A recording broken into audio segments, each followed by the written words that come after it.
नमस्कार दोस्तों, क्या आपने कभी सोचा है कि पृथ्वी कहीं से इतनी ऊंची और कहीं से एकदम सपाट क्यों है? कहीं बर्फीले पहाड़ हैं तो कहीं मीलों तक फैला रेगिस्तान।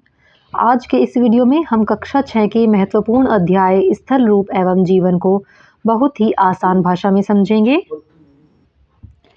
अगर आप यूपीएससी, सीटेट या किसी भी टीचिंग एग्ज़ाम की तैयारी कर रहे हैं तो यह वीडियो आपके लिए बहुत काम का है। तो चलिए शुरू करते हैं। देखिए दोस्तों, इसमें हम पढ़ने वाले हैं स्थल रूप एवं जीवन के महत्वपूर्ण नोट्स। चैप्टर हम इसका पहले ही क्लियर कर चुके हैं। अब हम नोट्स पर आते हैं। सबसे पहले इसमें बात की गई है स्थल रूप की, यानी लैंडफॉर्म के प्रमुख प्रकार। पृथ्वी की सतह के मुख्य 3 रूप होते हैं: पर्वत, पठार और मैदान। पर्वत जो होते हैं पृथ्वी की सतह की प्राकृतिक ऊंचाई होती है। इनका शिखर छोटा और आधार चौड़ा होता है, जैसे हिमालय। पठार होते हैं, यह उठी हुई और ऊपर से सपाट भूमि होती है, जिसे मेज भूमि या टेबल लैंड भी कहा जाता है। लगभग ऐसे होती है ये।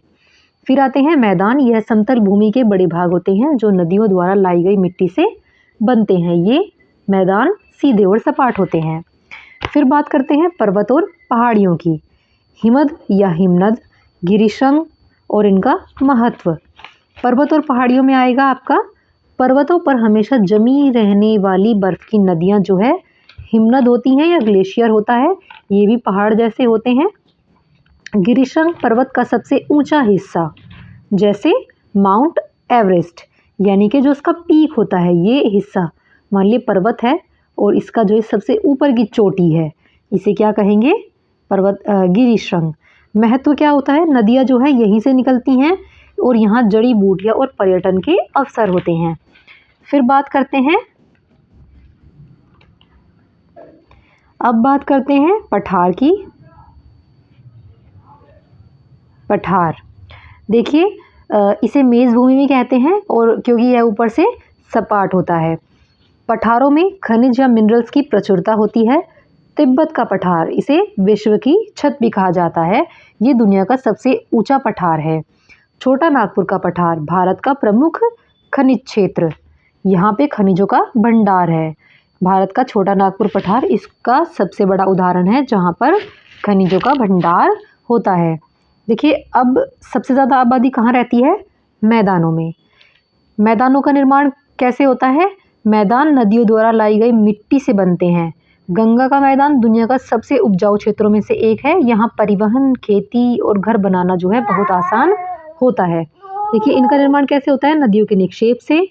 गंगा का मैदान भारत का सबसे उपजाऊ और घनी आबादी वाला क्षेत्र। इसका उपयोग क्या है? खेती, सड़क निर्माण और बस्तियों के लिए सबसे उपयुक्त। अब बात करते हैं मरुस्थल की, यानी डेजर्ट। यहाँ वर्षा जो है सबसे कम होती है। रेत के टीले पाए जाते हैं। यहाँ का प्रमुख पशु जो है ऊंट है और वनस्पति बहुत ही कम होती है। अब बात करेंगे इनके जीवन और चुनौतियों की। पर्वतीय जीवन, यहाँ जीवन कठिन है। लोग खेती के लिए सीढ़ीदार खेत बनाते हैं। फिर आता है मैदानी जीवन। यहाँ जीवन थोड़ा सरल होता है, इसलिए अधिकांश जनसंख्या जो है मैदानों में रहती है। संस्कृति की बात करें, हमारी संस्कृति में पर्वतों और नदियों को माता के समान पूजनीय माना गया है। अब कुछ महत्वपूर्ण शब्दों पर आते हैं, क्विक लुक लेते हैं। तुंगता यानी एल्टीट्यूड, समुद्र तल से किसी स्थान की ऊंचाई को कहते हैं। वर्षण कहते हैं आकाश से जल, बर्फ या ओलों का गिरना।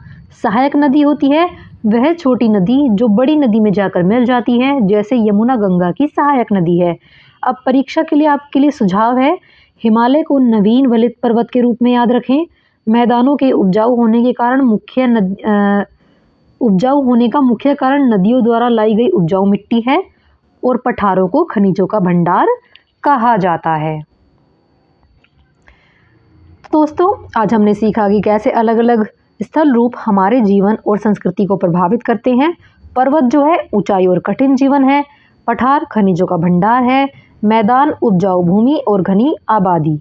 उम्मीद है आपको यह चैप्टर अच्छे से समझ आ गया होगा।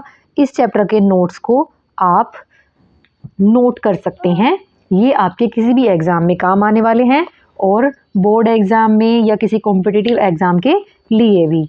तो चलिए आज के लिए इतना ही, फिर मिलते हैं नई वीडियो में नए टॉपिक के साथ, नए अध्याय के साथ। इन्हें नोट ज़रूर करिएगा, ये आपके काम आएंगे। वीडियो हेल्पफुल लगा हो तो वीडियो को लाइक करें, शेयर करें, चैनल को सब्सक्राइब करना ना भूलें। धन्यवाद।